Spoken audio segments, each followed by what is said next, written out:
And I'm back. So, guess who's back? Back again. Had a headache for like 3 days. It's not a stroke, it's one of those behind the eye headaches you get. Ugh. But anyway, combing the old hair because back of it is all messed up. So, let me see here. Let me get the chat set up. Guess who's back? Back again. James is back. Hide your friend. Guess who's back? Guess who's back? I've created a monster. No, it's James anymore. I'm chopped it up. Alright. That's what I'll give you. A little bit of me mixed with hard liquor. Okay, here we go. Better. Yeah, just one thing that held me up on getting a lot of the miniatures I'd painted finished, and I could have fixed it myself by doing paint blending, but I didn't want to. Is I ended up buying 3 bottles of neutral gray from Vallejo Model Color. Vallejo is my favorite. After Vallejo is probably Pro Acryl, but I've got a lot of bases that they're really not going to get a lot of finishing or whatever. They just need to be gray. And it's mostly for stuff like the giant centipedes and rats and stuff like that. Really small creatures that are just on the base. So I'm gonna put a little gray out there. But before I start, super happy. This finally came in. Royal Melon. It's got a picture of King Charles on it. Interesting. South Yorkshire, United Kingdom. Thank you, South Yorkshire, United Kingdom, guys. And if you're wondering, well, what is James ordering in an envelope from? Well, now you can see. Battle Flag, right? They make water slide transfers, and they make them for specific types of um, miniature brands. So these are Battle Flag for Fireforge miniatures. And some of you will remember a while back, I showed off how I bought a bunch of Fireforge Templars.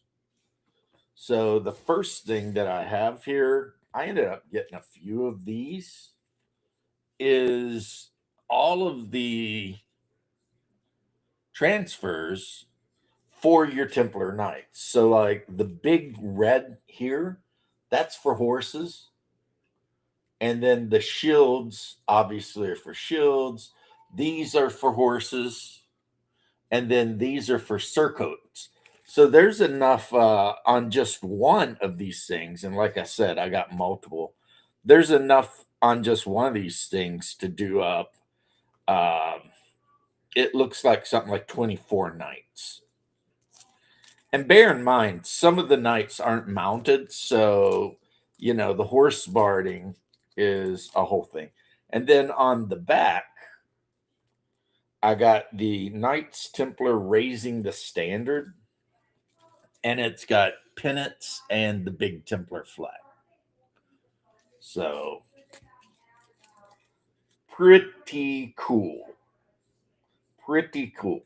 And they are made specifically to fit the shields that come in that kit, the Knights Templar kit. Now the next thing I got, oh my goodness, I need to cross myself even looking at this. And I got a few of these too.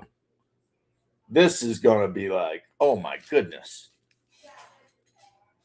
Look at that.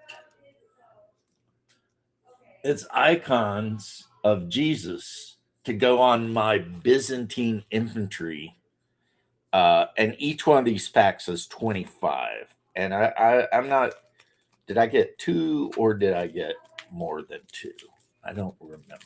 I think I might have got two, but 50 should be enough for my blocks of spearmen.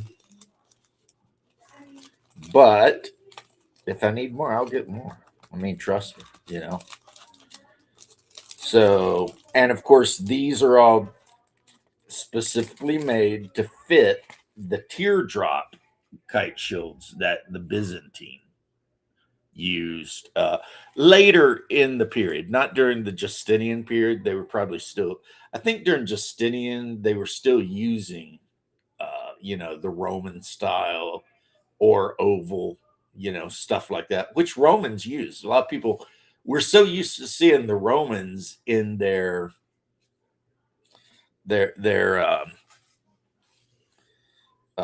Sigmata armor that we forget that they wore Hamada, which was chainmail. And while they did use the square shield, they also used, a lot of them used oval shields. And then in Eastern Rome, you almost never see the big square shields, the scutum. You almost always see in the early period oval, and then in the later periods that round topped kind of teardrop shield. Which, yes, it's a kite shield, but it's a little different, just the way they're designed, but not that much different. So I don't know why I decided to do this. Maybe just because this was aggravating me a little bit. So there we go. I painted the base of my grasshopper gray. Now, I could leave it like that and just say, hey, city combat or whatever. No, he's going to get the same kind of grass base all of them get. But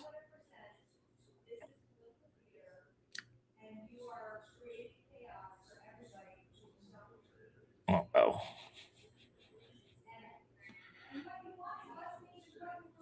my wife is in there friggin' going off about something. I'm so happy to have the gray though, having the mixed gray paint is a pain in the ass.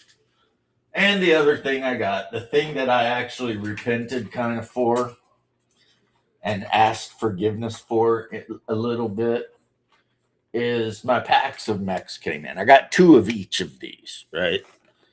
And one pack is actually probably be easier for me to actually get the packs that aren't open.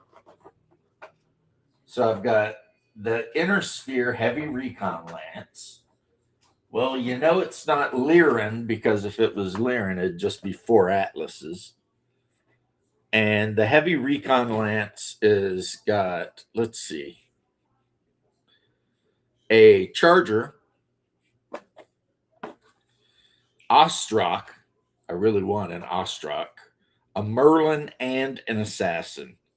The Merlin I really like. The Assassin I think is kind of undergunned.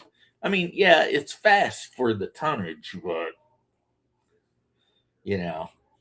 I guess it'd be okay if you wanted to run down like other really light mechs and just beat them up in physical combat. And of course, it's got the all of your Alpha Strike cards and your pilot cards. So that's good. And then the second thing I had to get is the Inner Sphere Security Lance. Now, how they determine these mechs should be in the Security Lance, I don't know. But we're looking at the Jaeger mech, which is a good mech, for a fire support mech. It's not bad. It's better than a rifleman, I think. Scorpion, which, it's quad mech. It's kind of cool. It's got AC-10. The Vulcan can actually be a beast. It just really depends on the loadout on the Vulcan. That thing can be a beast, but it ain't got armor for shit hardly. And the Whitworth. The Whitworth is a good, average, run of the mill mech for that tonnage. I mean, there's nothing special about it. It's not going to blow your socks off. But for the tonnage, for the cost, if you're using, BC3 or BC2 or whatever, battle values BV, there's not a thing wrong with it at all. So I got the cards from the open pack here because I was just looking through them to see what we got. So the first thing is to ignore the ones that got the clan mechs and everything highlighted, because screw that. Because around here we play 30, 25 succession wars like men. We don't need those double heat sinks and all that bullshit. So anyway, 26 points for the Jaeger mech, and it's got decent attacks. I mean, it's got 3 for short and medium, 2 for long. It's considered to be a sniper mech with 3 armor and 4 internal structure. And it can also do just AC 1 damage, like 1 point of AC damage at all ranges. That can be important because in Alpha Strike, good day, in Alpha Strike, you can actually get special ammo. So that's why they list the AC damage separate. Because you can get, well, I'd have to open my book, but let's just say you can get all kinds of special ammo that can only be used with LRMs or ACs. I mean, they. So the Jaeger mech, a decent mech at 26 points. I have to do the math the way I always do the math in Battletech. 26 points. I could get 2 urban mechs and have a couple of points left over. I think the 2 urban mechs would whip this thing's ass. And for those of you who are wondering, I have a full company of urban mechs. When they came out with that, like, hey, check this out. This is like years ago and by now, I think. And they're all like, check this out. For 30 something bucks, you can get a whole company of urban mechs. So 12 of them, right? I was all like, hell yeah, I'll take 3 lances of urban mechs. And I've used them in Alpha Strike. In standard Battletech, they're not that great. But in Alpha Strike, the fact that, you can just sit them in cover somewhere in woods and just pound anything that gets within however many inches with that AC-10. Yeah, that's a monster. That's a monster. Yeah, they're not super tough and, whatever. But when you've got a whole lance of them hanging out, just unloading, it turns out you can really kind of take over a huge chunk of the battlefield and make it where your enemy light mechs do not want to run through there. Because a couple of lucky shots on another light mech from a lance of Urbies, and that's going to be the end of them. They just pack that stuff up and go on then. So let me see. I've got my Alpha Strike cards here, and where are they? I've got 3. Is that the 4th one there? That must be the 4th one there, yeah. Okay, so I've got like a card sleeve, like people keep magic cards in of this. Except because I guess I'm like crazy or something. I bought multicolored sleeves, so red, blue, green, and yellow or whatever. And I sleeved them according to their tonnage. So light mechs are in like green, and then something else is in the mediums are in like whatever, and all the way up to the assaults. Okay. This Whitworth. Let's look at this guy. He's a point cheaper.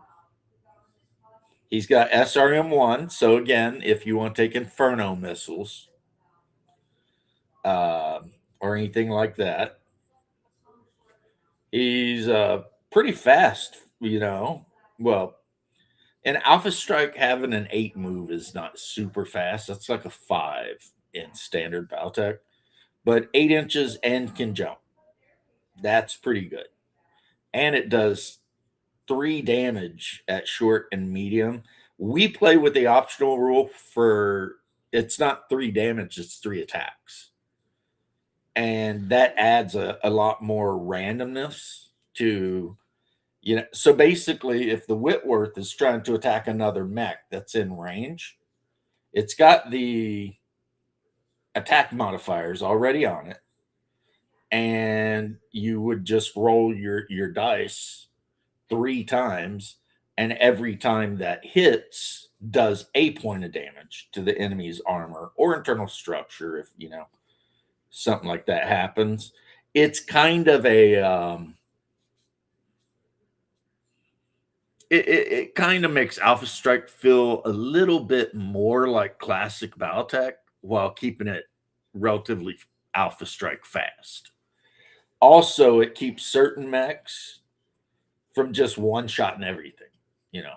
Now, one thing I will say here too is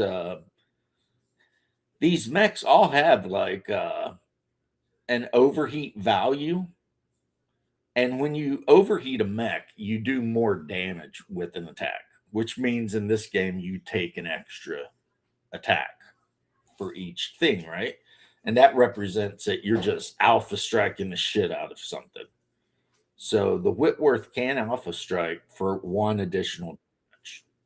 The Scorpion, on the other hand, 322 for damages, decent armor. Geez, it's got good armor, but it's expensive. Oh wait, I'm looking at the lame one. Let's look at the actual successor.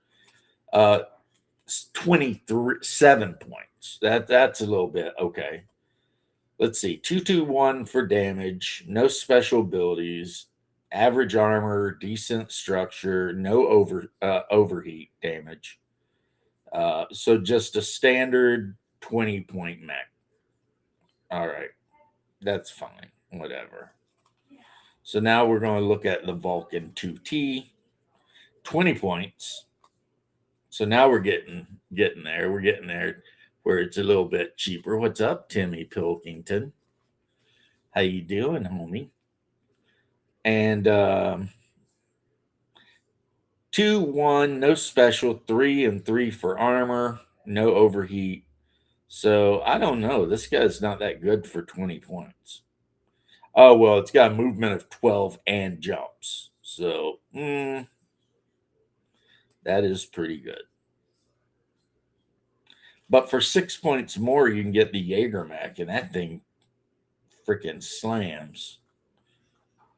But it's slower and can't jump. So,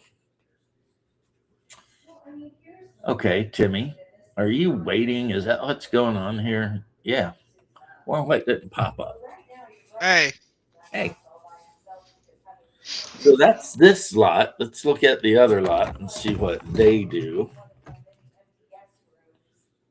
This is one that I'm really excited about, actually, because it's got the Ostrox and Ostals and whatever Osts it's got, and I really wanted them, the OSTs. So the Assassin, let's make sure we're looking at the good one before I tell you bad information. 33 damn points for this thing. 1 damage at all range. Decent. Oh, no. The Assassin's not even available for Succession Wars. Okay. All right. So we thought it was. Huh. It might be. I'll have to look it up. 14 jump. The Merlin. Yeah, that's a Succession War mech right there. So let's make sure we got the right one. Okay, we got another private message. Let's see what we got. Oh no, it was you. Okay. Okie dokie. So the Merlin is 31 points. It's a brawler. It's got a lot of armor, decent um, structure. It's got IFO, which I have to look up. I don't know what that is. And it does 2 damage at all ranges. That's a Succession Wars mech. Uh, yeah, that's pretty good. I like the Merlin. So, boom, put that card aside. Here's my boy. Let's make sure we got the right one. The Ostrak OSR 2C Skirmisher. 10-inch move, but it's got 10-inch move and does 3 damage at short and medium. And it's got decent armor and decent internal structure with a overheat damage value of 1. So it's good mech. And finally, the last thing in here is a charger. It's got worse armor than the freaking. This thing has worse armor than Ostrak. And only does 2 damage at short range, man. But it's 18 points. I don't know. At that point, maybe I'll go on eBay and just buy some of the new chargers. I've got tons of the old ones. And make a whole damn lance the next time we play 400 points of nothing but chargers. Just have them running around, chargers and freaking urban mechs for days. Just chargers and urban mechs. So now that I've talked about that for a second, Timmy, what's up? Yeah. Well, I'm in Bloodworth's Tuesday game now. Well, I mean, I don't see why you wouldn't be. I mean, it was, I guess, fulfilled or something, and the space came out. He's looking for players. You are a player. We didn't get to play yesterday, so I made my new character, and while we were doing that, I will. Yeah, I'll be running my game tomorrow. We will see. I'm playing an elf magic user. Yeah, that is something. So they needed a magic user and a ranger. Now they have me as the ranger and another guy as a ranger. I know what you meant. Well, good luck on that. In my game, the characters are running through the desert trying to get to the cult place where they sacrifice and eat people. And I post. I've got my character image on here. Well, your elf looks like a dwarf. It's Dinkin from Farron, but I gave him elf ears. Yeah, that explains why. I didn't even think elves could grow facial hair. I don't know. I see a lot of pictures of elves with some facial hair. Not usually that much, but usually they at least have like a little bit of a white beard if they're old. I think Elrond had a little bit of facial hair, but he also was half elf. From Tolkien, Elrond half elven was his full. I say elves can, but they usually probably cut it off. I don't know. I don't. That's my headcanon. I don't care if it's wrong. Well, I mean, if that's what you and your DM agree to, then it's not wrong, is it? So I was watching Razor Fist last night. I was going to, but, well, I got a little tired after all the stuff I had to go through, so. What do you have to go through? I mean. Well, it was where I stayed up a little bit. Well, I don't know what you say. Maybe it's because I drank a lot of caffeine that night, and it just kind of tired me out. Yeah. Okay. I mean, when you said all the stuff I had to go through, I was thinking, Nah, it wasn't really anything much. I just kind of got a little tired in chat, and I think it was in Discord because I was probably drinking a little too much Coke. yeah, it's not good for you, man. I know. Yeah, he shouted me out. Of course, I did like send him a super chat, but I don't necessarily think that's why he shouted me out, because he shouted me out multiple times in the past. I don't know if any of his, you know, fans will come over and check me out, and I don't know if my channel is really what anybody's looking for, but yeah, he shouted me out. Oh, Razor Fist. I've been following that dude since he used to talk about video games in a dark room. So basically, what I'm saying is for a very long time. For a Very, pretty good long time. Yeah, I remember those days. yeah, way back in the day. Everybody used to like, I've heard people get like upset because he doesn't say the F word at the end of his videos anymore. Don't care. Whatever he wants, I gotta say. If anything, it's a little bit better that he doesn't.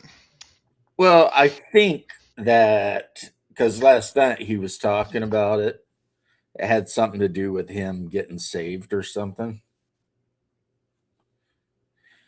And you know me, I had to like bring up orthodoxy, and he's like, "Yeah, I love my Orthodox brothers too," you know. So I was like, "Yeah, don't worry about it, guys. No matter what happens, we will hold the line." So it was a good show, though. You know, My bad. I probably will watch it later. well, it was, to be fair, it was like 3.5 hours long. There were like 30,000 people watching, which I am amazed because, like, I knew Razor Fist was very popular, but I didn't know he was that popular. You know what I mean? He's probably getting higher ratings than half the shows like on TV. You know? Yeah. So, I mean, which I'm happy, but when I looked at it, I was like, holy sheesh. Shnikes, you know, Scoob. That's that's really good. And if I heard it right, I guess Tucker Carlson wanted to interview Asmongold, and Asmongold said no. Not because he doesn't like Tucker Carlson, but because he don't want to be interviewed. That's fair. Yeah, he's just like, nah. I don't And if want to. and if you know, that's one thing when you watch Asmongold, he admits all of his foibles. He doesn't try to hide like anything. You know what I mean? Like if his Yeah. room is dirty, which it isn't lately, he's been keeping it really clean. But whatever's going on, right? He doesn't lie about it. And he says that he just does not really feel like he needs to be interviewed or anything, you know? He gets on, he talks shit for however many hours a day, and then he goes on and with his life. And he's just not playing that game. And personally, I respect him for it, you know? I really do. Now, if Tucker Carlson wanted to interview me for some reason, I'd probably do it. But I you would probably never do it. want to interview me because who in the hell am I? I'm nobody. Yeah. If I ever got to that point, I'd probably do it just to troll Tucker Carlson. Just be like, yeah. I think Tucker and I would have some interesting conversations because while I disagree with many of his opinions, especially now, his latest opinions about the war and everything, I think have been just totally wrong. Completely bad. Yeah, just bad. Just like, what are you thinking, Tucker? Come on, dude. But there's a lot of things I agree with him on. Like when he went after Huckabee and Cruz about their weird Christian um, Zionism situation. That's a situation where I can say point blank Tucker is 100% correct because Mike Huckabee and what's his name, Cruz from Texas, are both Baptists of the Hagee School of Baptism, you know, Yeah, yeah. which You means mean they're Ted using Cruz? the Schofield Bible. And the Schofield Bible is absolutely just heretical. It's like the Oh worst. yeah, definitely. So, this idea that they have, you know, so I would talk to him about that though. I'd be like, so yeah, and I'd explain to him Yeah. about, I'd get, I'd talk history with him, you know. I say Yeah. I'd troll them. It's not because I hate them or have any malice. It'd just be more like I just find it fun and funny. Well, I mean, yeah. And the thing is with him, he'd probably just laugh. Even if you're trolling him, he'd probably just like, because you know how he does that kind of the Tucker laugh. But Well, what you yeah, mean? one thing that one of the guys I was watching had to say too is I think it was Benny. Uh, I'd never used to watch him. Then my wife put him on one day, and now if I see like a short, I'll watch it. I don't watch his like hours long. No, I don't either. I see a lot of his shorts too. I gotta say, he's pretty good. It's just I don't know. I don't watch him that much. Right. But the one today where he talked about people need to stop with this bullshit supposed MAGA Civil War thing. He's right. Yeah, He's right about that. And I guess JD Vance says he's not going to run for president. I guess that's fair. You'd think that he'd be trying to, go for that, but hey, maybe he just doesn't want to. You know what though? I didn't hear him say he wasn't going to be vice president again. Yeah, So maybe they're cooking up a Rubio Vance ticket. I don't know if I like that. I mean, there's a lot to like about Rubio. I just don't know if he's really the best choice. Well, I'll tell you what, with the limited knowledge I know about people who may or may not run in 3 years, it's got to be Rubio or Vance. There's really no one else I can think of. You know, Kind of fair. it's like, and I used to be a huge critic of Rubio because I mean the dude's from the state I live in right now, right? And I've actually called his office to bitch at him back when he was our representative. So, I mean, Fair. years ago, right? Yeah. But since he's been in charge of the bullshit up there with Trump, my whole opinion has changed. I mean, it's good that he is doing this, and it's fair. He's being very effective, but there's also things that I have reservations on, especially the time when he tried to run for president. I'm Well, afraid he didn't change his views, more like he's hiding those views. and that's the worry because he signed on to some kind of red flag law, like where if somebody calls and says they think you're a threat, the cops could come and take your guns. Yep. And I called his office with the what in the F? Do you know? Because that was kind of back. I think the reason I was so emotional about is I remember when I went through my divorce, how my ex-wife basically weaponized the government to come after me for everything.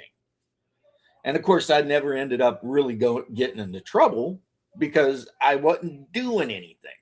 But the point that somebody can call and just talk shit, and the next thing you know, you've got a sheriff and child protective services and all this shit at the house. So as soon as I hear if someone thinks you're a danger, they can call, and then the cops can just come to your house and take a gun. I'm like, yeah, that's good, because they're not taking into account angry exes just wanting to F with you out of spite. And then, call and be like, oh, they could call and say anything. And then the next thing you know, the cops are over at your house rooting through your shit. And I'm like, wait a minute. That doesn't seem like a good law, That seems like a bad idea. Even worse, if since this is deals with guns, if they have to bring in the ATF because of it. Yeah, I mean, these kind of things are like it's almost like legal swatting. Yeah, Because swatting's illegal, right? yeah, But swatting would be a illegal. red flag, the red flag laws would kind of make it where certain people could get away with swatting your ass, Yep, and people get killed during those SWAT bullshit. that's the fear because that's what it's doing. Like, you're hanging out and they show up and your little Pomeranian barks, so they shoot your damn dog. And I'm normally a supporter of law enforcement, but let me tell you something. I like my dog way more than I like any cop, you know? And I would be beside myself with grief if they shot my little Pomeranian. I would. Because my evil ex-wife called and said I was acting away, you know. Like those dudes, you hear some of these dudes online like Tim Pool or whatever, and that dude's been swatted like 20 times. And it's Yeah, just, yeah. and it's like how are they not catching the people who do that? I mean, you know, and after a couple of times you would think when somebody called up and started making up a story, hey, this guy, Tim Pool, he's doing whatever, whatever, whatever, right? You would think the cops would be smart enough to be like, I know they have to show up because you have to. It's like the same with the fire department. If you get a call, you have to go. But about the 20th time, you can kind of you go, but you don't have to kick a door in. You know what I mean? You can just check it out. Isn't that what's already happening with Temple? Like they know know it's him, and they just go in and go like, "Yeah, we got to check everything. Sorry about this." Yeah, now they actually call him back, and then they send the guy over to walk around because legally that's what they got to do. So I mean, it sucks being the cop too, because you're a cop, you're out here trying to actually let's assume you're a good cop and you're trying to do the right thing, and then you're getting these calls that for a fact are bullshit, and it's just like, and see, I don't know it from the cop point of view, but I know it from the firefighter point of view. When you get like your frequent flyers that don't really have anything wrong with them, but they just call all the time, and you got to run out and get them. And then the worst is when you run out to get a frequent flyer who's, a drug seeker, let's say, because there's a lot of that, they'll complain about whatever because they just want the ER doctor to give them some Vicodin or whatever. And you're standing there holding the wall because when you come in with one of those kind of people, a lot of times they don't just immediately put them in a bed. You got to hold the wall. And I've held the wall for like an hour plus on occasion, right? While they try to find room for the guy. And then since we always have our radio on, you hear somebody running a call in your first due, which is your AO, your area, and it's a real call. That happened to me. I ran a drug seeker into the ER and I was holding the wall when a fire call come out. And since I was on the box, the rescue, I can't leave, and I start bitching at the nurses like they give a shit, about the fact that there's a fire somewhere. So by the time I got out of that ER and actually hauled ass to the fire scene, it was pretty much all done anyway. And I was just thinking that so and so, I mean, and that's the thing that I think the frequent flyers don't understand, that their bullshit could actually get other people killed. Because while they're flopping around on the fish faking a seizure because they need some Vicodin, and then I gotta go deal with their shit, someone else might actually die. Because I can be anywhere in my first due. I keep saying it like I've done it, since, like, it hasn't been 15 years since I've done it, right? But still, it's still fresh. Anywhere in my first due, 5 minutes. But if like the other station has to get there, you can double or triple it. Yep. So if somebody's literally dropping off and they got to wait 10 minutes, a lot can happen in 10 minutes, my brother. Talking about that, have you seen that one guy who does all that paramedic video shorts? The bald guy? Yeah, the bald guy. He is 100% right. Even the shit that seems like it's got to be made up, I'm telling you right now, it's not. Or even at least exaggerated. You'd think that, but it sounds like it's not even exaggerated. That dude I is know. nailing it every time. He is a working paramedic somewhere. He's got to be. Yeah. He But I has mean, gotta be. those videos are both terrifying and hilarious at the same time. Yeah, yeah. I mean, that is.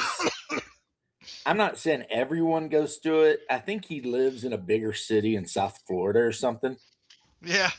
But anyway, yeah, the shit with them calling up and complaining about their drugs and shit, like, oh yeah.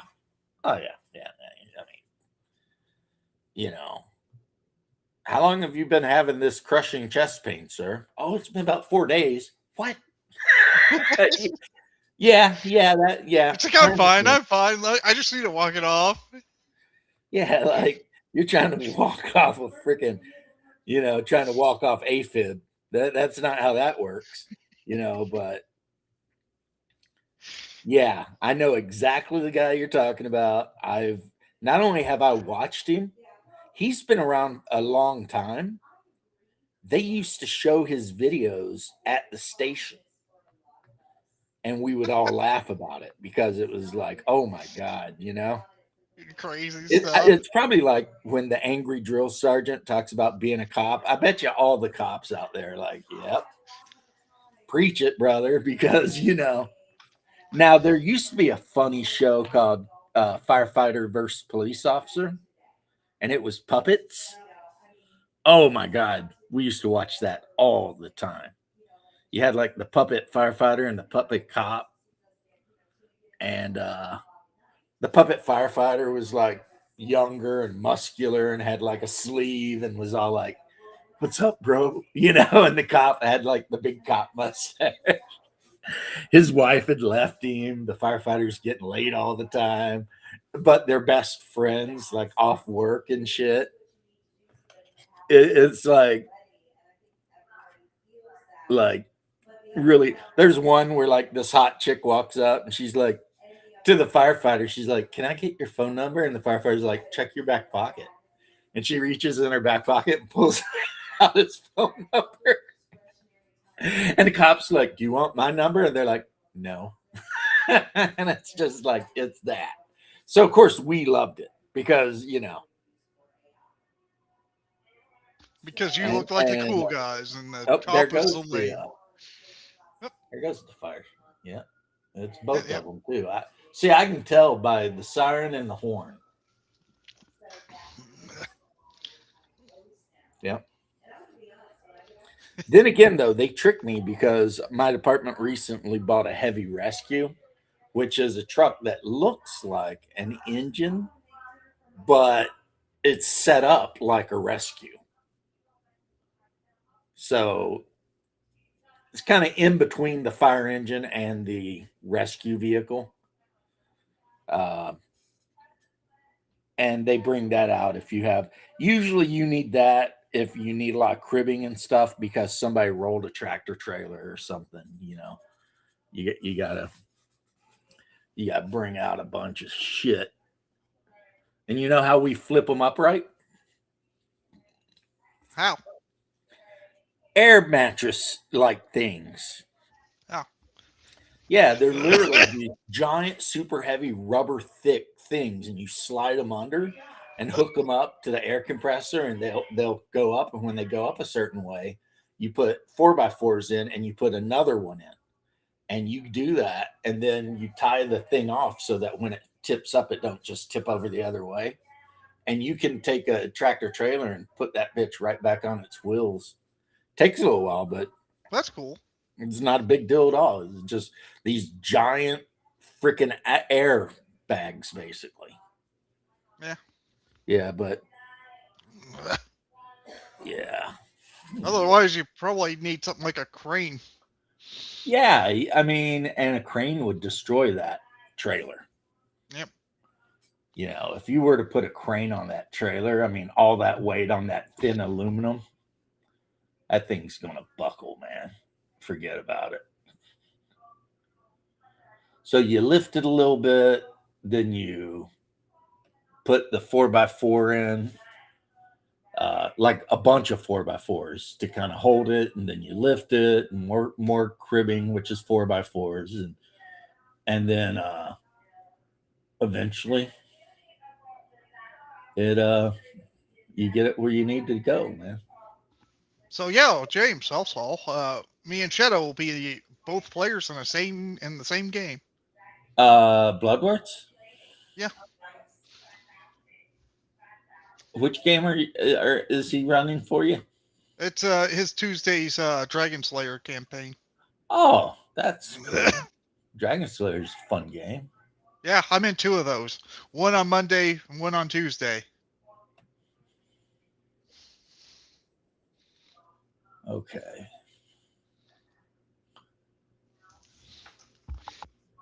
I'm going to show you something.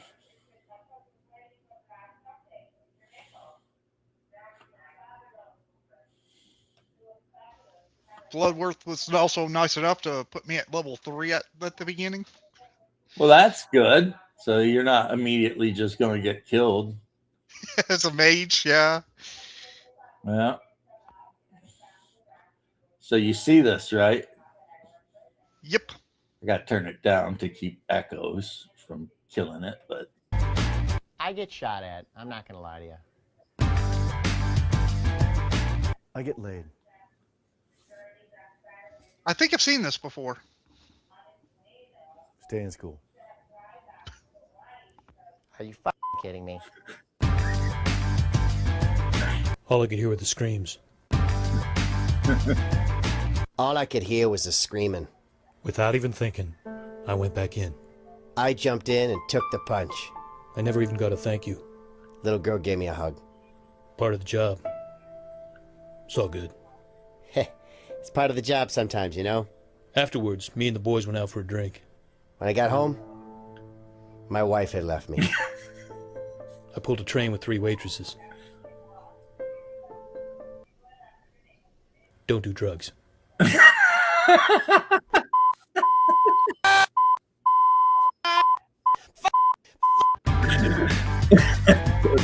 Finally, I had a night off. We had a quiet one at the station. Me and my boys, we went out and got a few drinks. Me and the boys, we ordered a pizza. I bought a few rounds, I'm not gonna lie to you. Went to bed early. It's all good. Yeah, I went to bed early that night, too. With a chick, because I got laid! Oh, yeah! Motherfucker! Is this her? Yeah, that's her. Yeah, I had her last Tuesday.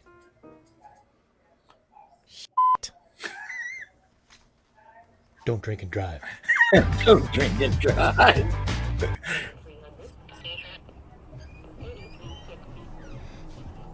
Morning, officer.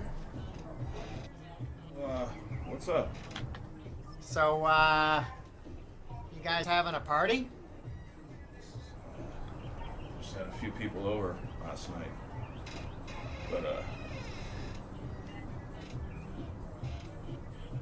Uh-huh. Listen, there's been a complaint from your neighbors about the noise. What was that? Was that a meth explosion? Everybody, down on the floor. I'm calling for backup. no, it's okay. Everything's cool. It's not cool. Hey dude, the compressor blew in the hot tub. Jake? Oh. Hey dude. What's going on? Nothing. Just checking. So, you guys having a party? Yeah, you know. A few drinks, lovely ladies, stripper poles, etc. Hey, I'm off duty in a bit. Maybe I'll throw on my street clothes and come on back. Yeah, cool. Is that cool, dude? I don't think so, man. That whole gun thing kind of freaked everybody out. Oh, bummer. Sorry, dude. Yeah, no worries. Coffee tomorrow? Yeah, coffee tomorrow. I need to get some sleep anyway. Cool. Later, dude. Poor guy. All right. There you go. Ticket? Enjoy your party. I wrote him a ticket. And you better keep the music down, because there's plenty more where that came from. Later, dude. Yep, Chuck Norris passed. That is sad. There That goes was the end of my another shift. group of And trucks. I got a last-second call for backup. I had them call him for backup. Turns out it was a trick to surprise me for my birthday. Yeah, he had no idea. It was pretty sweet. That wasn't the only surprise of the night. That wasn't his only surprise of the night. He got me a stripper. I got him a stripper. I'm not gonna lie to you. I got pretty drunk, touched her a lot. Yeah, and I made out with her.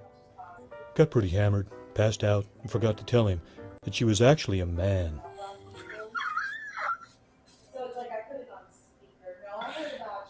Remember, always spay and neuter your pets.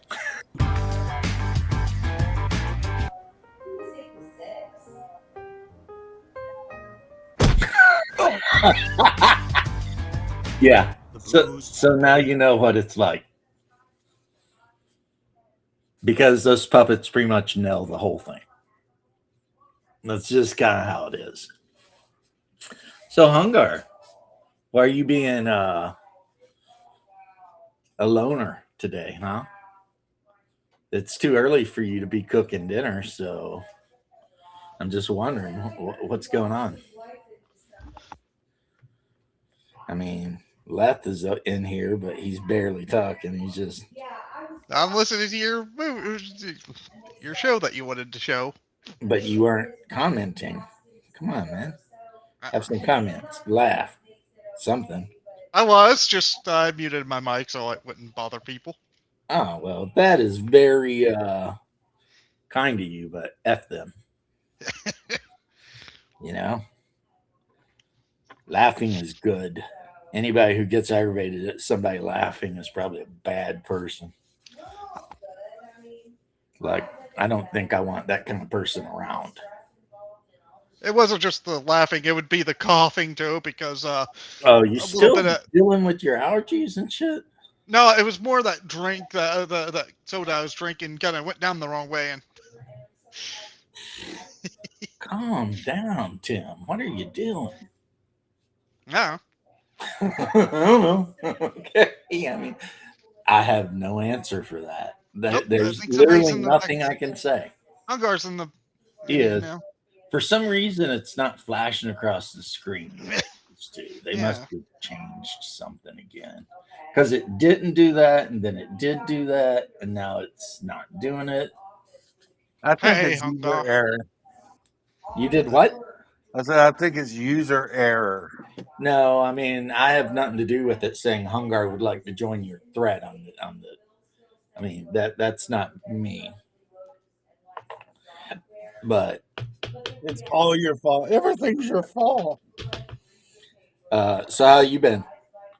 I'm all right. How's my brother? Hmm. Have you guys figured out whether you're going to play that game or not? What good? Hyperborea. We want to, but I got to first read in the books. You know what? The first thing you need to read is Well, how to make a character, which is really easy. And by making a bunch of characters, you will realize it's like by making characters for the game, you will actually learn how to play the game. It's kind of like that. I'm not saying every intricate rule, but if you just look at the character sheet, you can see where it has attribute check, extreme feat, and that kind of gives you a hint about, how the game works, Fighting ability. You know what fighting ability is? the ability to fight. It's the bonus you add every time you try to attack something in combat. So when you write down whatever your class's stacko is at the bottom of the character sheet, that really never changes. It's like, this is your Thaco. And usually, like for fighters, it'll be 19, and for everyone else, 20, right? Yeah. So, like in AD&D, how every time you went up in level, or based on you went up in level, you had to change your attack matrix. In this game, the attack matrix stays the same, but every time you go up in level, you get a bonus that you add to the die. So it's pretty much the same except different. You know what I mean? Yeah. Like at the end of the day, yeah, it works the same, but it is different. And that's why I tell people that, if you're a hardcore AD&D fan, you just love AD&D, then you would really, really, really also like Hyperborea, because all it is basic D&D taken to the next, logical step.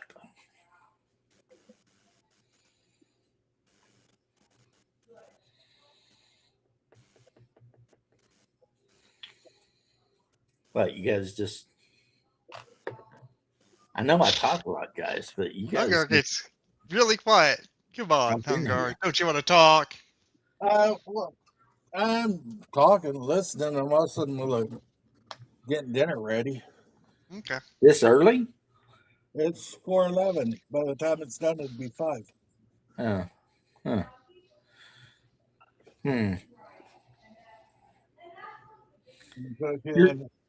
You're a good step wife, whatever you are. If the boys work and buy the food, I'll cook it. All right.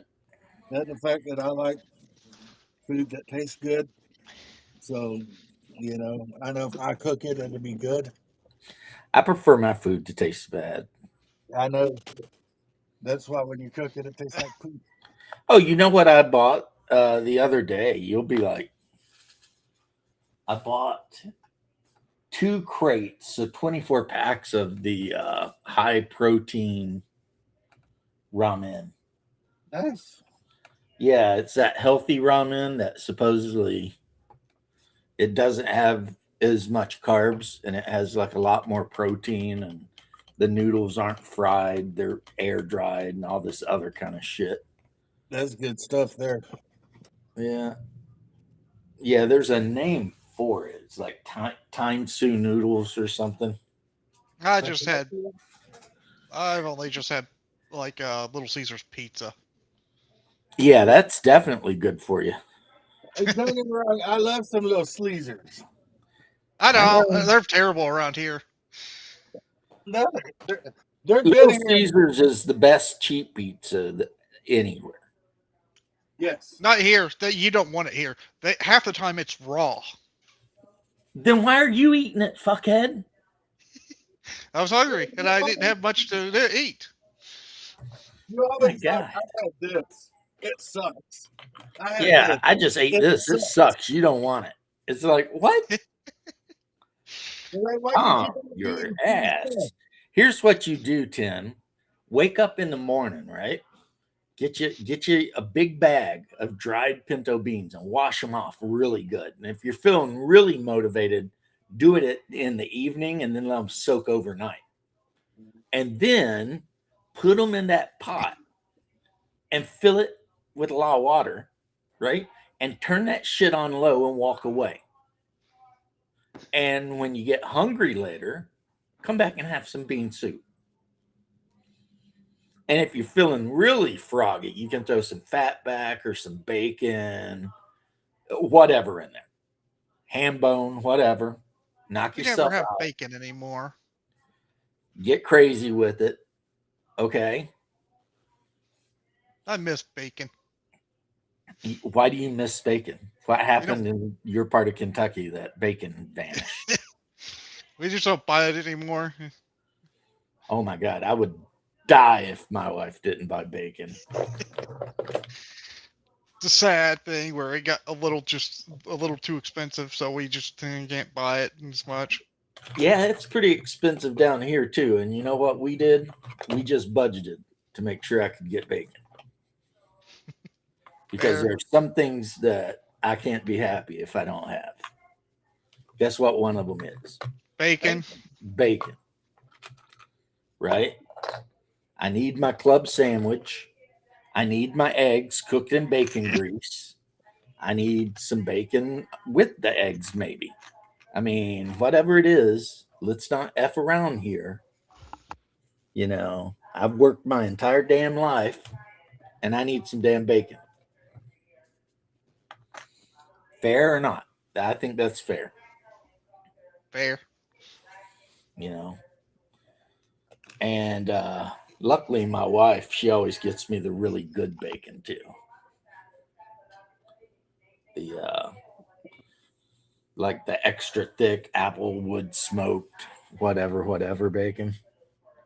That's totally Amazing. say that because I'm in the process of putting some thick cut peppered bacon in the oven. All right. Yep.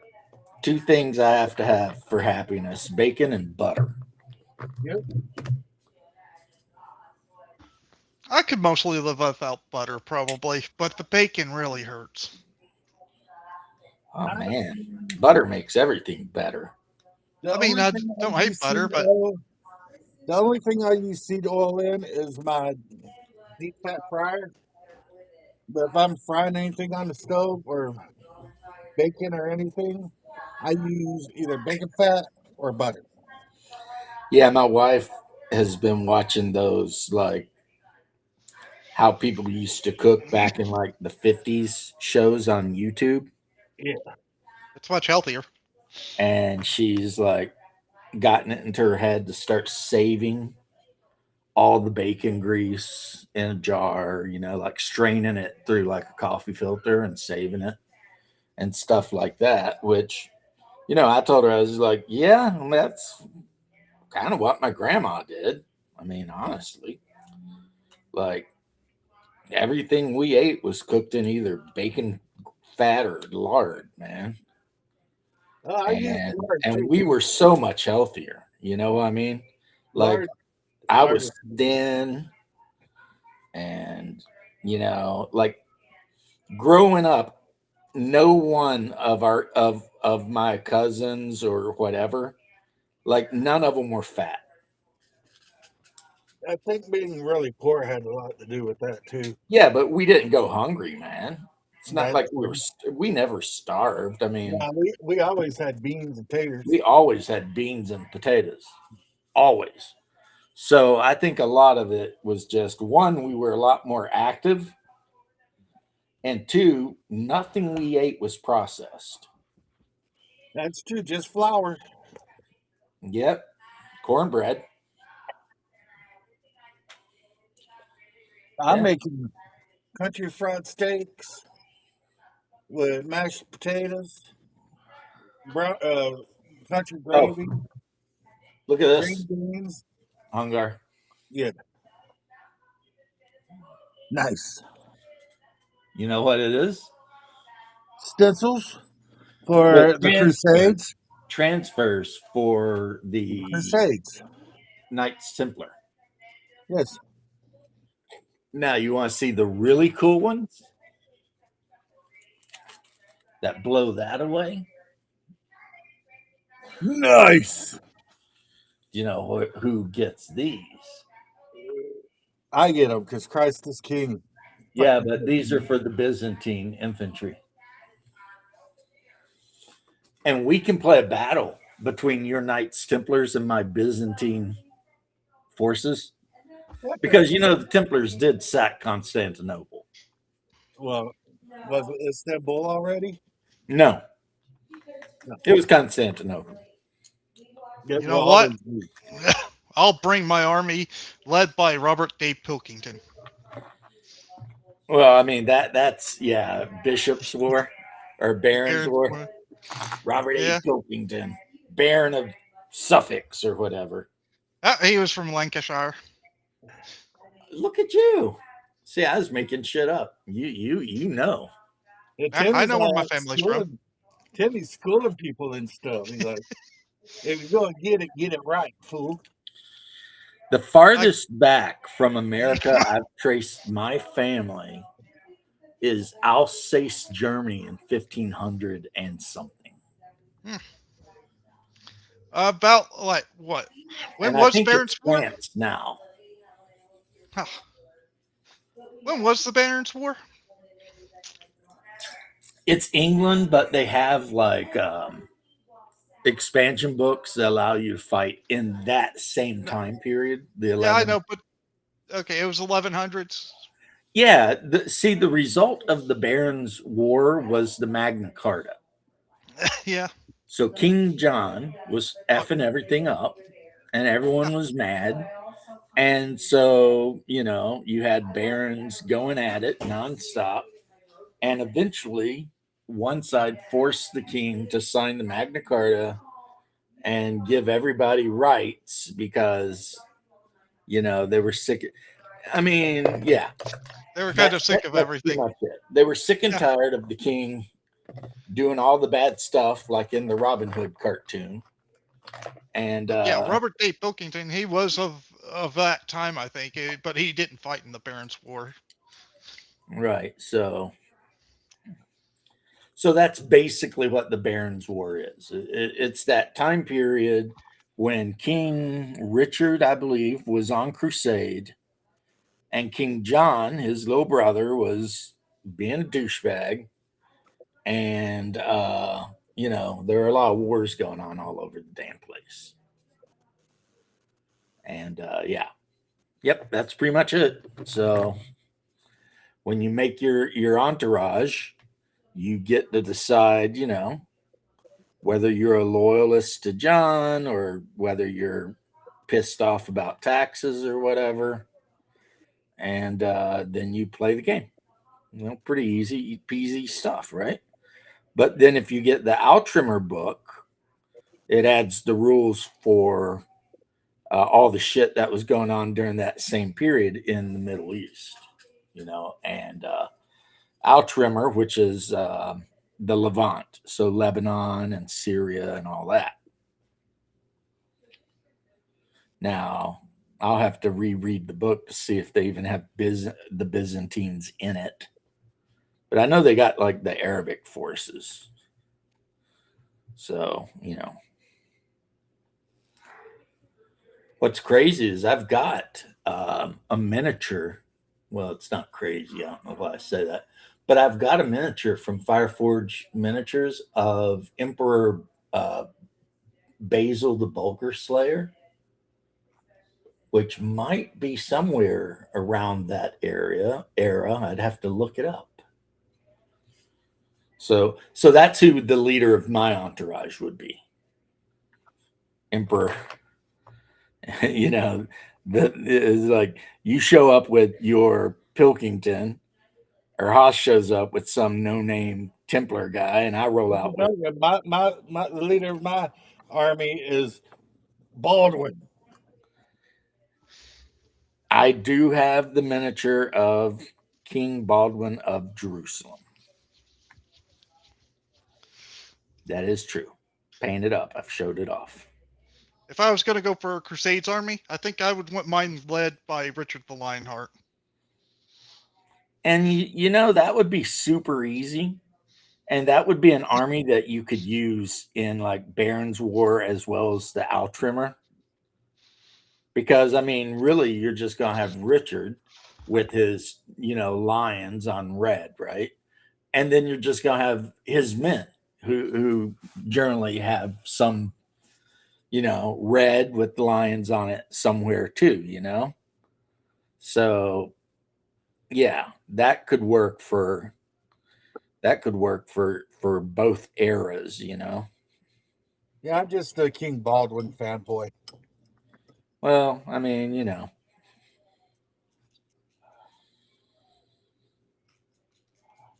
maybe I should buy the Fireforge miniature of Saladin. He's a schmuck. So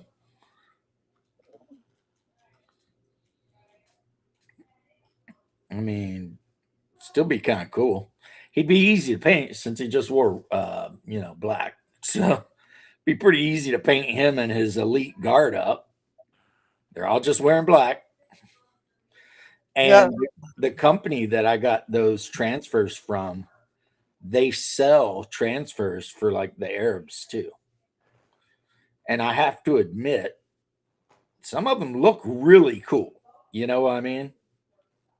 Because you know how Arabic, when they draw it out, it's kind of cool looking, I'm not saying, you know what I'm saying. Having a whole army of dudes with like, shields with all the different decorations and colors and patterns and the Arabic writing all over them and stuff would be that would be cool. So, throwing some green on this serpent man. Best if you don't ask why, Hungar. I'm not gonna.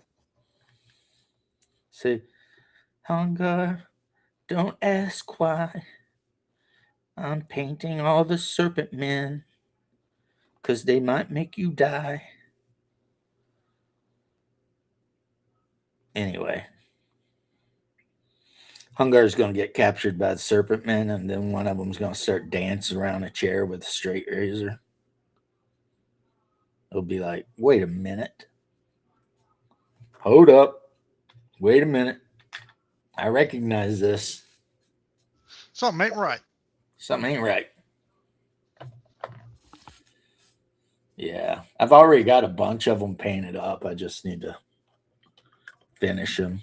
At one point I went all crazy with the Reaper shit, and I just bought like 10 or 20 of them. I think I was thinking about using them as like some kind of sub army for Oathmark,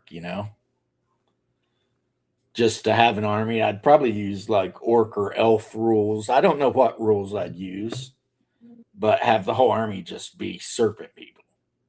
You're such a nerd. Well, I do stuff like that though, Well, not because of that. I was just thinking, like when I come on as I'm cooking dinner, you're like, you're such a good house husband. It's like, Fool, I'm a man that lives alone, and you're making fun of me for eating nutritious food instead of like ordering pizza. Hey, James, here's something else I found out. What'd you find out, homie? James Pilkington, the first Church of England bishop of Durham. Durham, huh? Yeah, Look I at had a you. bishop in my my family. Yeah, but it's Church of England, so it don't count. Nah, fair. I think Dungeon Minister would disagree with that. You know what I mean? Yeah, and I love the Dungeon Minister. Oh, now look at you. You're contradicting me when I say that a religion don't count. Something that you always say. I didn't say what my opinion was. I just said what I said You're just like because the Dungeon Minister is basically Church of England. you get waking up and choosing violence against your loving brother. No, I'm not. There was nothing mean about that. Back me up, Timmy. There was no meanness there. I don't know. Sounded very mean to me. Oh my God, betrayal. Betrayal. Thank you, brother. Yeah, that's what The that younger was. brothers have to stick together. The little brothers are sticking together. Well, okay. Okay. I'll allow that. But anyway, yeah, I'm not saying I disagree with you. I mean, a guy's starting a whole new religion just because he wants to get married to some hooker.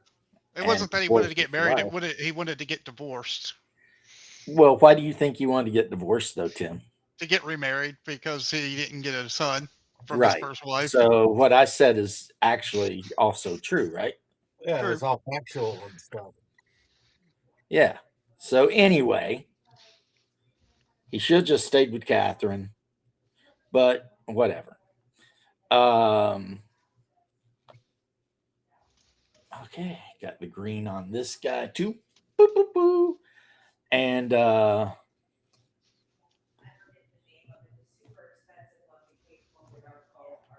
I bought a samovar. How do you feel about that?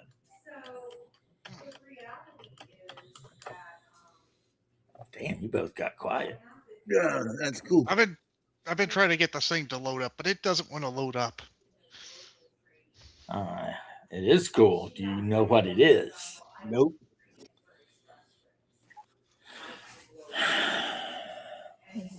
A samovar is a Russian teapot. Oh, cool. But the pot is on the top, and there's also a nozzle, and you fill it up, and then that's how you brew the tea.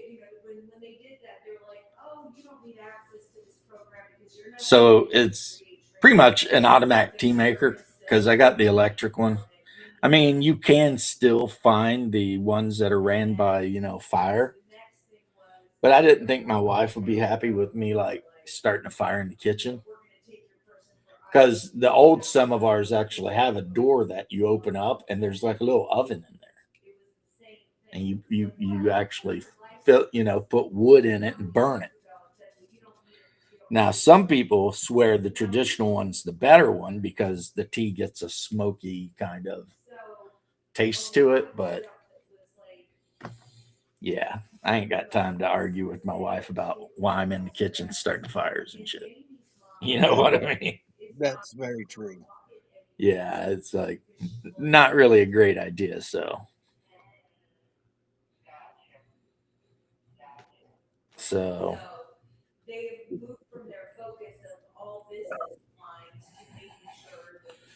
yep. Painting. So I'm sorry. Go ahead. One of Robert D. Pilkington's parents was Anne Savage. Who is he? She. Who is she? I don't know, but apparently, I just found that interesting that they had that last name. Savage. Savage, yeah. On my mother's side, there's someone generations back, and their last name is Shadowan. And if you look up Shadowan, it's like I have no idea what kind of name that is. It's like Shadowan, you know? It sounds Celtic of some sort. Yeah, maybe there's a Scotsman in the woodpile. I mean, I wouldn't doubt it. I mean, Scots Irish is a thing in that region. So, but it's a name that I found it and I've never seen it since. You know what I mean? And then I had a grandfather many generations back, like 5, whose name was Constantine. And that's also kind of a weird kind of.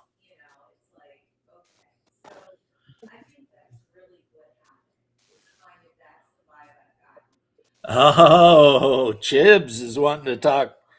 I don't know, Chibs. I don't know. And by I don't know, what I really mean, because I'm very most of the time polite, is I think you're wrong. But yeah, I'll just be honest. I think you're wrong. And hello in Canada there, eh? I hope you're doing well. I know you guys have been freezing up there. I don't know if Mobius is still around, but my other bro from Canada. Um, I mean, the Whammer is an okay mech. It's a solid mech, but just, I mean, the Thunderbolt, 5 tons lighter, like a ton more armor, and just a weapons layout. You know that it's like I've been playing Baltec since I was probably my early teen years, and I'm telling you right now, the Thunderbolt never has disappointed me in any game. Like the only way I might it, like if my opponent got a lucky hit and like did a headshot or something, but that's not the Thunderbolt's fault. That's just, the dice. But if it comes to a ground and pound, man, there are a few mechs out there, especially in the heavy range. I take a Thunderbolt against a stock Marauder 3R or whatever all day, every day. And I will whip that Marauder's ass. But then again, the stock Marauder, it's such a cool looking mech, but it sucks. And another thing, thank you for dropping in and saying hi. I'm a huge fan of Razor Fist, have been since hell, he is a kid in a dark room talking about video games. And another thing me and Razor Fist have in common, even though I don't have the token to prove it, is we are both Free Worlds League to the end. Now, I won't lie. When I was a teenager, I was super into the Lyran Commonwealth. But the more I learned about lore and shit, I immediately went to the Purple Eagle and have been there forever. Now, my brother, who is the goofy bastard with the popcorn, he's been Draconis Combine forever. And he'll just be that way. It's melting and you're part of Canada?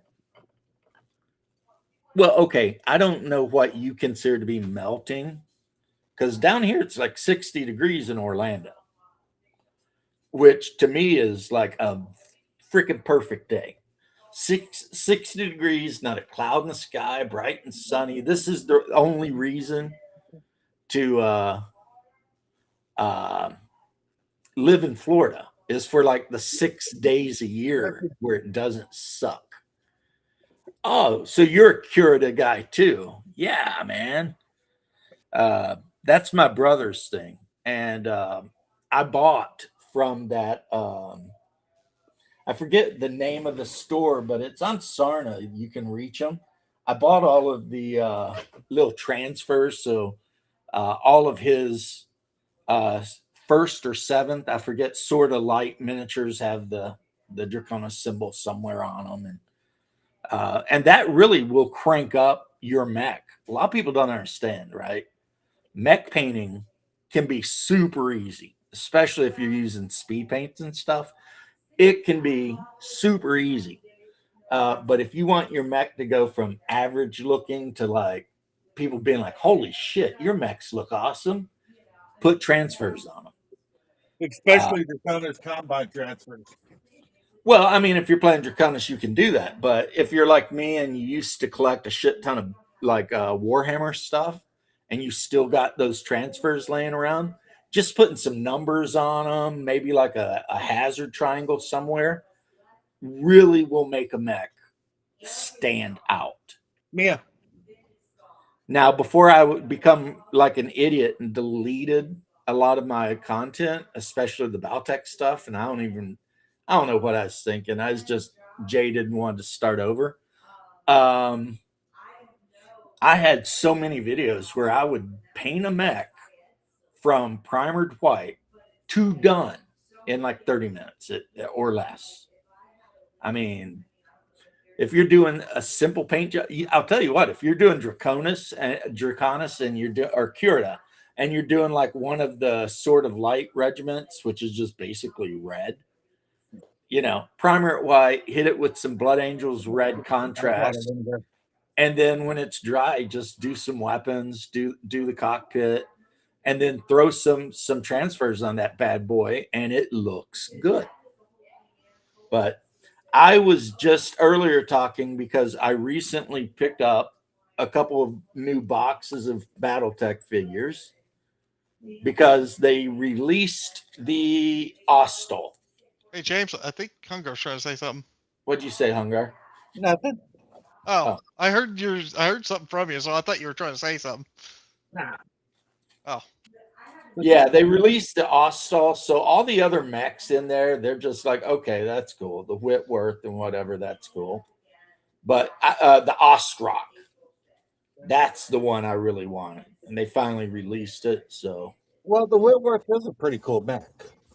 I mean, for a general all-purpose mech, yeah, the Whitworth is a pretty solid mech. It really is. I mean, it doesn't really have the long range hitting, but if you don't mind like using terrain and getting up on people, 5 Celsius, so 40-ish eagle feathers. I love that. Oh yeah, that's in Kentucky when I do have the fortune to be back home. The worst part of a snow period is the melt. Yep. Because I don't know about the plains of Canada up there in Canada, but where I live in Kentucky, it's nothing but red clay. Oh man, a lot of red clay, yeah. Sticky. And so when that snow melts and everything just turns to a mire of red mud. And this stuff is so bad, it'll stick on your boots and it will layer on your boots like 4 inches thick. You'll have to stop and take a stick to peel this shit off the bottom of your boots. Yeah, the Wolverine is a great all-purpose mech. That's my brother, one of his favorite mechs. I think I'm gonna have to get off here. We're soon gonna have to work on a deck. I'll see you. Yeah. See you, bro. I like the Wolverine, and I've painted up quite a few mechs recently. I've even painted up some just some standard like House Lao stuff. The last time I did a mech count, I had 900 mechs and change, I think. And the reason for that isn't that I went nuts and just went out and started buying mechs. It's because when I was young, if I did chores and stuff, my dad would take me to the store and he would buy me X amount of money worth of mechs, like $10. And so I always bought the light mechs because back then a Wasp or a Stinger or whatever was $450, but a Atlas was like $999. So yeah, I always went with lights and mediums. More bang for the buck. And then over the years of doing that every week, I just, and then I did buy a lot of the Catalyst mechs, even though Catalyst, they're a little sketchy in the way they act, but God, it's hard to complain about their mix though, you know? It's like it really puts you in a spot because it's like, do I really want to support Catalyst? Because they've said some shit I don't really like, but their mechs are so good, you know. And one of these days, I'll get my brother to play me Alpha Strike more often. He don't care for it though. I'm a bit of a purist. I know you're a bit of a purist, whereas I will play Classic or Alpha Strike, and I always play Succession Wars. I am not a fan of like anything 3050 or past. But in Alpha Strike, I will do that. But in Classic Battletech, I think, and I don't know, maybe one of these days I should ask Razor Fist about this because, you know, he's and I've talked about Battletech like once or twice through messages anyway. I really feel like double heat sinks kind of ruined the game because in old school Battletech, without the double heat sinks, with a lot of mechs, you really got to manage resources, or else you're going to get in trouble quick. And the double heat sinks just kind of make it where it's like, yeah, do what you want. You know, fire everything, jump, you know, tap dance, do a jig, play a banjo. I mean, I'm from Kentucky, so you know all those things. And don't worry about it because you won't overheat, you know. And it's just like, I mean, of all the things about modern Battletech that I think make modern Battletech, and when I say modern, I mean the later eras, not as good. It's not the increased weapon damage. It's not the stupid extra armor bullshit or whatever. Not extra armor, but lighter armor. It's those damn double heat sinks. That is what made Battletech, in my opinion, too easy. It just made it into a die rolling competition, you know. Yeah, I mean, if you're smart enough to, what'd you say? if you don't have to worry about like your heat and stuff like that, it's basically just a dino game. Right. Because now all of a sudden you might need an 11 or a 12 to hit. You're going to shoot anyway because it doesn't cost you anything to do that. Whereas in 3025, I mean, your chance to hit will determine whether you fire certain weapons. Mm-hmm. And it's like, yeah, and I'm not a fan of XL engines because you got your XL engine and no sooner than you run that XO engine mech out, somebody crits your left torso. It's like, well, okay, that was good. You know, boom, screwed. I mean, it's great on paper because, you know, all of a sudden you've got better armor and you've got all this stuff. But I mean, you know, snake eyes and boxcars happen. And no matter how great you think you are, if somebody fires, you know, 10 medium lasers at you or something, that chance of those snake eyes or those boxcars hitting, or they hit you and then roll whatever on the chart to get a crit. And next thing you know, yeah, you're wishing you didn't have that XO engine for sure. I'm also not a huge fan, even though it's a huge part of the Draconis Combine, of the medium missile launcher. Just because, in my opinion, it's a thing that just simply didn't need to exist. But yeah, the double heat sinks, that is the real thing that changed Battletech. Because, yeah. Now, as far as good mechs, I'll go with the Marauder. That's the Lyran Commonwealth Marauder, the one that drops the PPCs for large lasers, keeps AC5 and adds like heat sinks and armor. That's a pretty good one. Yeah, an XL on a light is good because you're right. 100%, Chad. 100%. An XL on a light, it doesn't matter. If somebody hits you with something big, you're dead anyway. So, I mean, whatever. And you're just relying on speed and not getting hit. But you put an XL on a brawler, you'll regret it. You'll regret it every time, I think. But it's nice talking Battletech with somebody. I mean, I used to talk Battletech a lot, and then a lot of the people who would come on the show just hated Battletech, and they didn't want to be involved in it, right? So out of politeness, I would just talk about whatever else. But I could seriously, when I do a live stream, I could talk about Battletech for the whole 2 hours, you know. As a matter of fact, right now I'm running Hyperborea, which is a great role-playing game because in addition to wargaming, I am a role-playing nerd, right? And I run it for a group of 7. I don't know, Haas. 7? 8? Yeah, I think 7. Something like that. Anyway, but if I could, years in the future, because we're running this game until, you know, we can no longer run this game, right?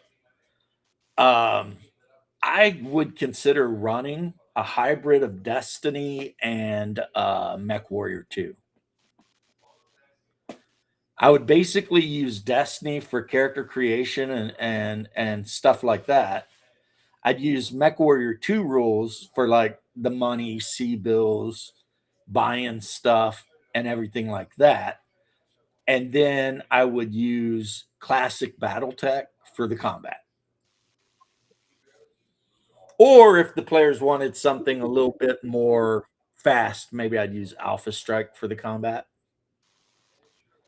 And I think that would work out. I do remember I have a lot of people that I've played role-playing games with. One of them in the chat who will tell you the best campaign I ever ran in my entire life. And I've been playing D&D forever, since like the early 80s. And every player that played with me in that Battletech campaign says that was the best role-playing game they'd ever played. That was the funnest time we ever had. You know, so I don't know if you're just a straight up tabletop guy or you do the role playing too, but yeah, there are times when like I kind of get that itch a little bit to pick up my Mech Warrior role playing game. Well, brother, I'm going to get off the. You gonna go feed your kids? Yep. Go feed your kids, homie. Love you, brother. Love you too. Talk to you later or tomorrow. One or the other. Awesome. All right. Bye. Well, tomorrow, definitely. Tomorrow's the game. Yeah. But yeah.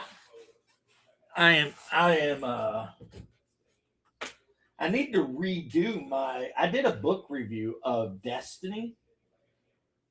And then I deleted it, like I said, when I decided to just delete everything.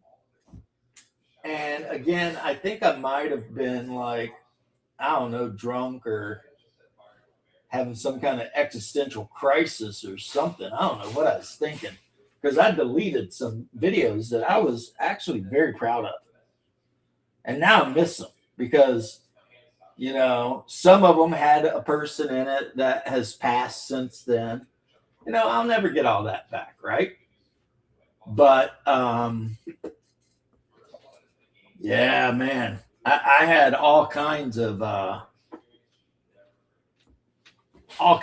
Destiny videos and how to actually run Destiny better than, because they try to use this really like abstract rules for XP and money, and it falls on its face is the problem. And I'm not hating on the guys who made the game, because in every other way the game is great, but that particular part of the game, there it is, that particular part of the game is not great. No, that's my Call of Cthulhu stuff. Damn it. Well, I'm not going to keep looking for it. I'm going to keep painting these damn miniatures. But yeah.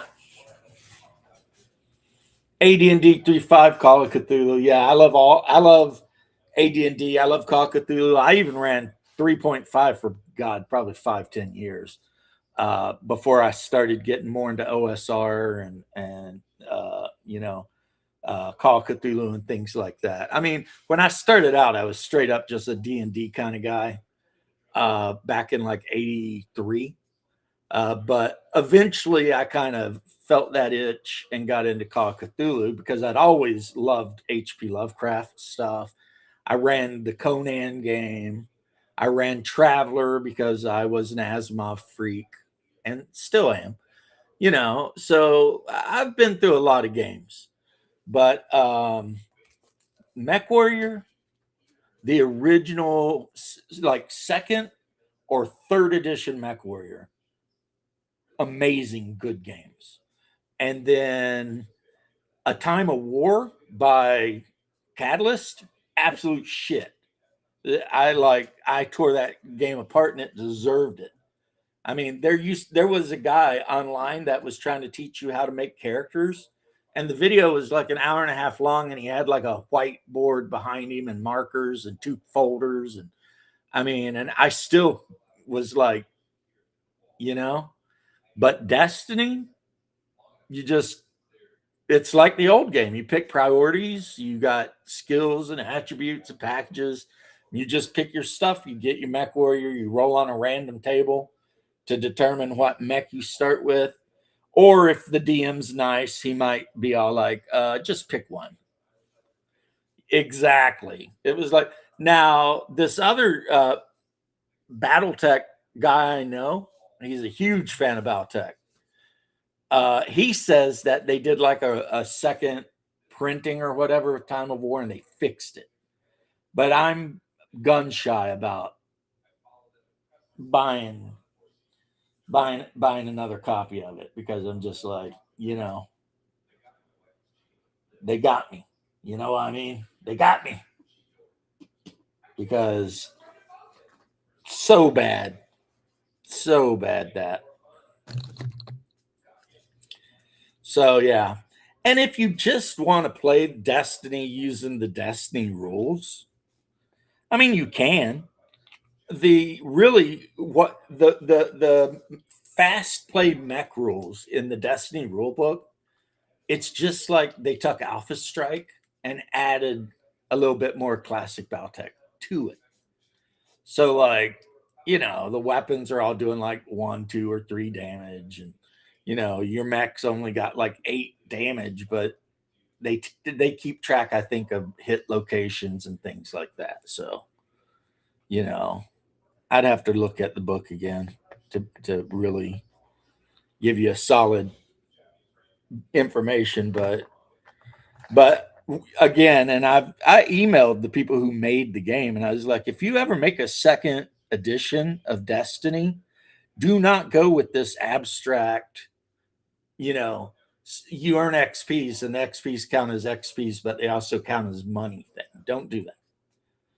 What just have missions worth C-bills. Let the players bargain with whoever's trying to hire them, and then let them earn XP depending on what they do in the game. And I don't understand the idea what's so attractive to some players with abstract money. And you see it in a lot of games. You see it in Call of Cthulhu 7th edition even. But it's not quite so whatever in that game. But my issue with it is if you're playing Mech Warrior and you're running a mercenary campaign, right? Where the players are obviously playing mercenaries. Part of the pleasure for the players is the fact that they get to keep track of their C-bills. And that's the thing right there. You can still get second edition, and it's still just as good as it ever was. So you don't even need like I said, I would run with a weird hybrid of second edition Destiny and classic BattleTech combat. But yeah, I mean, that was, I think, back when BattleTech was being made by FASA. And one thing about FASA, because I played a lot of second edition Shadowrun back in the day, first and second, is character generation was pretty much a no-brainer. You know, it was like, here's the 5 things that make a character, and you just prioritize them, and then you know, go on about your day, you know, and that's a good thing. Yeah, it's like when you get a mission, it's worth XP. And then if you want to repair a mech, depending on how damaged it is, it costs you XP. If you want to increase skills or attributes, it costs XP. And if you want to buy special abilities, that costs XP. Now, I do really like the special abilities. Like, there's one in Destiny called Sniper. And if you only fire one weapon at long range, you can only fire one weapon at long range, you get like a bonus to hit because your character is really, really good with that particular weapon. You know, like stuff like that, I like because it makes every character kind of unique. You know, like if a character starts the game with an archer, save up your XP and buy whatever the skill is that gives you +2 to determine how many missiles hit. I mean, that's kind of, I like that. That's cool, you know. It lets the player show off their character skills, and you know, instead of just constantly going for attributes and stuff, you can actually just become better with weapons, specific weapons or whatever, right? But the yeah, there are parts of it I'm not a fan of. But the guys who made it are pretty approachable. You know, they're pretty approachable. And they had a channel. I don't know if it's still on. It's been a little while since I watched it, but they had a channel where they were running like battles using the Destiny rules, and but they were playing tabletop, but instead of using Alpha Strike or Classic BattleTech, they were using the rules in Destiny, and uh, they had a great setup, and some of the battles were really cool. They're playing different scenarios, which I like. You know, I like playing the scenario where one team has to do a thing, but the other team has to stop him from doing the thing.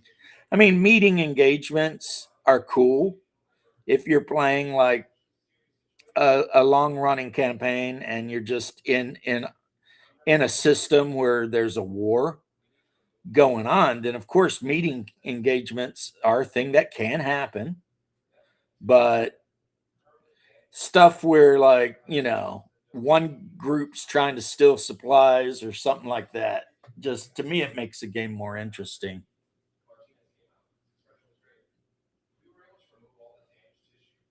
Nice. Megamech. I've heard so many people talk about Megamech. There for a while, we had a little group of guys who were playing the BattleTech game online live on Steam. And we're having a lot of fun with that. But then for some reason, I guess they shut down the server or whatever, because at you know, we were logging on and it was saying we couldn't play multiplayer anymore. And I was like, well, that sucks. Especially since I was the champion. I'm a champion. From our little group, anyway. Though my brother Haas did beat me in one battle. He curb stomped me pretty bad. But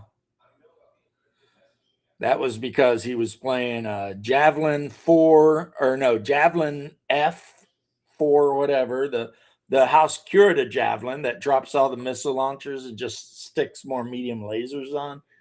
He had like one of those, he had the Javelin, a Jenner, and then like a Dragon and a Stalker.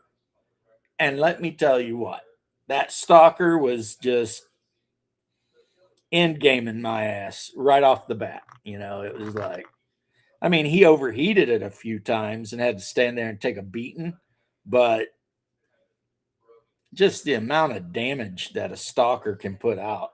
And we were playing stock mechs, no custom, whatever, stock mechs. And yeah, that Stalker.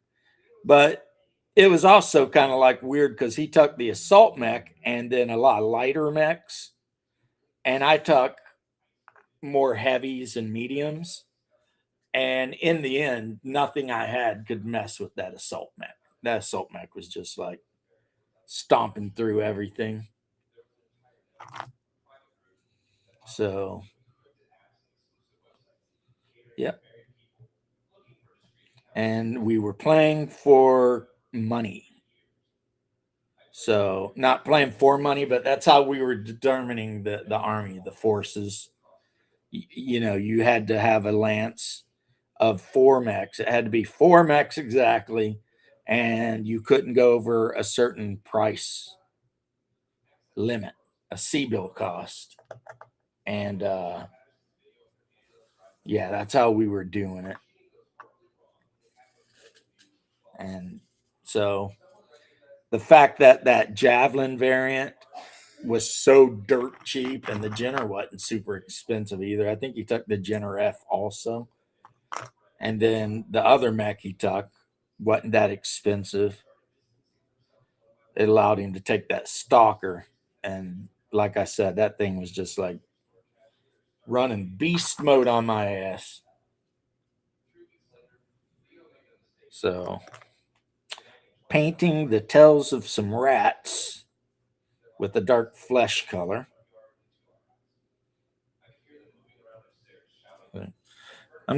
This stream will end here in a couple of minutes, and I'll probably primer up some of these mechs. And you know, I might see, I've got this mech here ready to go. I might need to make a video of me painting up this freaking Zeus. And I'm thinking about painting it up like Eastern Front ambush pattern. Just because, you know, the Lyran Commonwealth is so like Norse and German and all that shit. It's basically the Hanseatic League, you know. Whereas the Free World League is basically Yugoslavia, you know, barely held together and constantly going into wars with each other. Now, there's another channel, Legion of Myth, and they talk Valtech too. And the guy's handle is actually Max Liao. And sometimes I like to go over there and talk shit about House Lao. And yeah, it was funny because I was over there and he was talking. He's like, you know what I really don't like? People who just paint the mech black and call it done. So then I had to send him a picture of one of the Merrick, like Free World's League militias, and their mechs are just all black. Like, you know, I mean, now my brother wants me to paint him some Curita mechs, but he wants Ghost Regiment mechs. So that really light gray color. And you know, I may do that. I may do him up at least a lance or two. Since my mechs are kind of his mechs, because he and I generally just play against each other so much and a couple friends. So, you know, if I have a mech that I'm not specifically using, And he's like, hey, would you paint me up, a whatever, you know, like this? I do, you know, I do. And that when he visits, that's the first thing we do every time we visit is we bust out the maps and we play classic BattleTech because that's what he likes. And then on occasion, I'll talk him into trying a game of Alpha Strike. But anyway, so you guys that dropped in to hear me ramble for a while, thank you. Chibs, I'll see you next Friday, maybe on the Razorfish show. And by that I means I'll be in the audience. Yeah,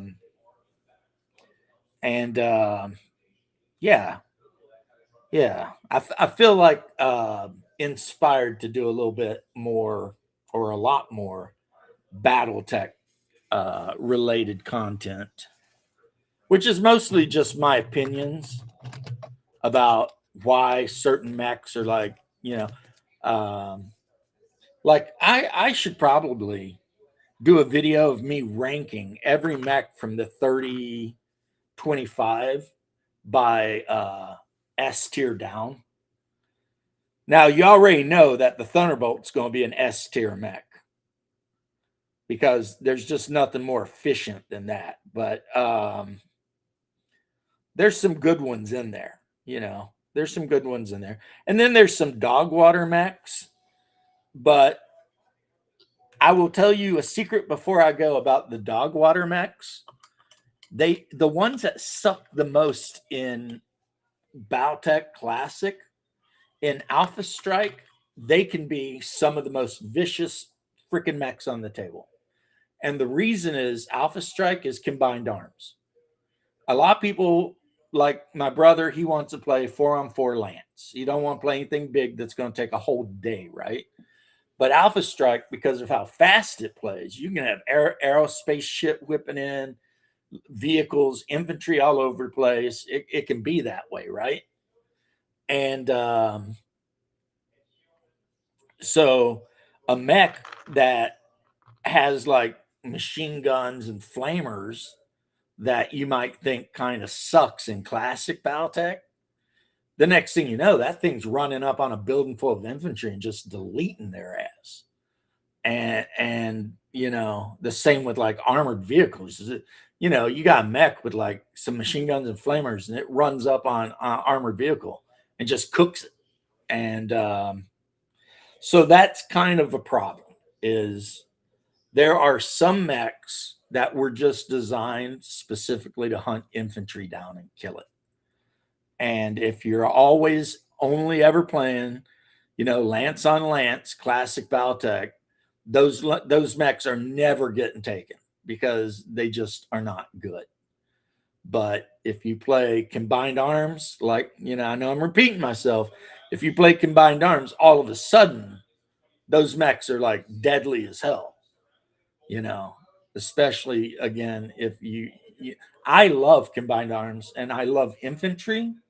And I love putting my infantry in the Karnov or the big ass whatever, or the big ass tilt rotor, or Maxim hover carriers, right? I think mainly because in real life I was a mechanized infantryman in the Army, in a Bradley. So a lot of times I like playing infantry mounted in APCs. And that's when you see like the fire starter and shit like that really come into their own. When they can run up and just like, oh, I've got 4 machine guns, blah, and the infantry are just like, yeah, this sucks. And I'm going to end on that. So when I judge the mechs, I'll have to say mech on mech and not mech versus all, because that will totally change the lineup. Like some mechs that you think are awesome, the awesome, is awesome when it's facing mechs or vehicles. Not so awesome if it's got to root out a bunch of infantrymen out of a city. You know what I mean? Because now all of a sudden, it shoots, bam, whatever. They're shooting back. It sucks. It's just, yeah. Field that I like that. Run up and set up your field guns and your freaking. I think they added like actual almost like TOW2 launchers now. So it's not like just dudes with little RPGs. You actually got like a missile launcher team in the platoon that can chuck missiles at something. And I mean, it's not the most deadly thing, but I mean, it'll make a mech pilot think a little bit. If you got field guns and shit coming in, because again, all you need is that snake eyes or a 12, and all of a sudden that mech warrior's whole life could drastically change. I mean, even hitting somebody in the head 2 or 3 times for like 1 point of damage each time, that's still making him make those conscious checks to see if he goes unconscious or not. And I mean, that could take a guy right out of the game. You could kill a pilot without actually damaging the mech very much at all. It could happen. But that's all theory stuff. I'll catch you guys later. It's been my 2 hours. And so peace out. Thank you again, Chebs, for the Bautech talk. I love to just shoot the shit about Bautech and everything. And catch you around.